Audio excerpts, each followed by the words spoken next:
बहुत टेंशन में है, पैसे सॉरी, मैं मिलना आपके चाहिए। साथ यहाँ पे बैठी हूँ, अगर मैडम ने देख लिया तो और नहीं मैडम देखती, मैडम तो बाहर गई हुई है, मैडम कैसे वो देख लेगी, गुस्सा हम होगी, दोनों मुझको घर। उसने मेरी छुट्टी करवा देनी है प्लीज, ऐसा मत नहीं नहीं, ये कैमरे लगे हुए हैं, लॉ के बाहर से दरवाजा, कैसे उड़ के आ जाएगी मैडम अंदर। मुझे आप बहुत बेफिक्र डर हो लग रहा है। नहीं, आपको क्या मैं अच्छा नहीं लगता। वो बात नहीं है ना। हाँ। बस मैडम से मुझे नहीं बहुत एक डर दफा लगता है। मैडम को छोड़े, आप ये एक दफा बताएं कि आपको मैं पसंद नहीं हूँ तो फिर बताएं। मुझे तो वो आप बात बहुत नहीं अच्छी है लगती ना। हो। आप भी मुझे बहुत अच्छे लगते हैं, लेकिन क्या करूँ, मैडम से मुझे बहुत डर लगता है।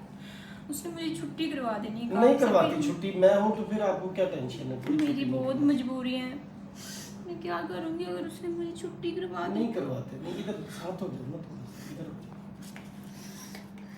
रो तो ना लो, कोई बात नहीं, ठीक हो जाएगा सब, आप आंसू पूछ लो।